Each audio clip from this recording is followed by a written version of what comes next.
my son Indy. We are hanging out with my larger than life-size cardboard cutout of Ryan Blaney. In today's video, we're going to talk about a recent book that I read while I work on hand number 9 in my 100 Hands Drawing Challenge. Come along! I am currently working on hand number 9 of my 100 Hands Challenge. I am doing little 4x6s right now so I can get my techniques down and hopefully a little bit of my style down because bigger drawings take a very long time. Even these 4x6s have taken me quite a while, but I'm just trying to get repetition down, try to get practice in, and as I said, find my way and figure out the best technique that I want to use. What struck me for the fist that I was working on in the last video, which by the way did not turn out well, was the play of light and dark. And obviously you're gonna have light and dark in different pictures.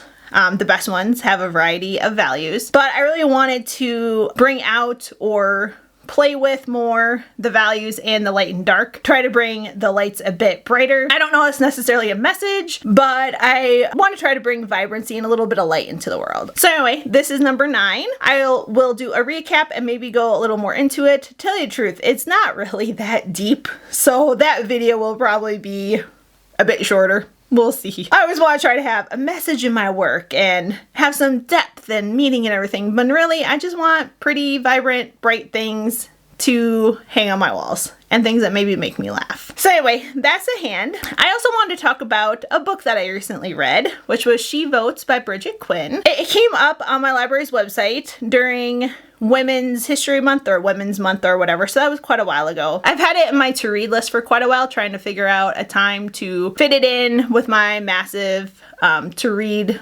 stack that I have of books that I've bought that I really should read first. Over the summer, I watched the latest episode or latest season of The Gilded Age. And in that season, they were talking about women getting the right to vote. And then that got me thinking about wanting to learn more about that. I've really been interested lately in learning more about women's history, especially women who have tried to be erased from history or maybe weren't given full credit. In that same vein, yesterday I watched a movie about Dr. Audrey Evans called Audrey's Children.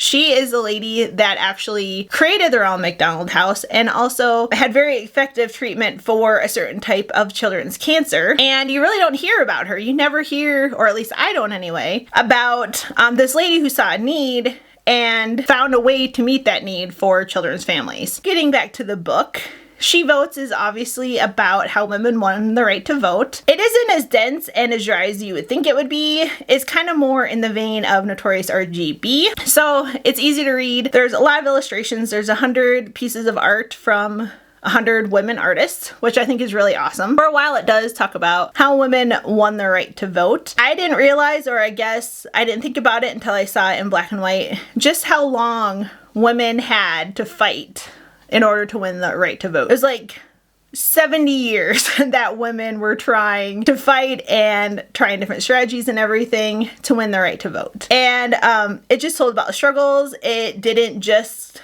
talk about the good. It also talked about the not so good with the fight. For example, where some women were really upset when black men won the right to vote and definitely did not act much elegance, I guess you could say, when it came to that. It got really ugly with the women's marches, for example. The colored women had to walk in the back. It just got really ugly. And I also didn't really think about it until recently. I think I saw a post on Instagram how black women didn't win the right to vote until the 1960s. That just blows your mind.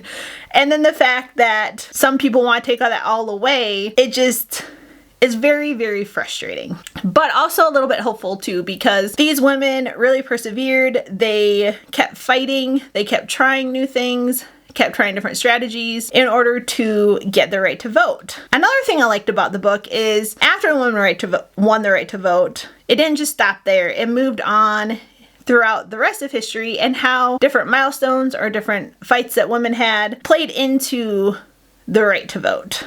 So I thought that was really great. I highly recommend you read it if you're interested in how women won the right to vote and don't necessarily want something dense and dry. It was a shorter book and it didn't take me that long to read. So again, it's called She Votes by Bridget Quinn. Anyway, I will get back to this, and in a later video, I will show you the first 10 drawings I did in my 100 Hands Challenge. Have a great day. See you in the next one.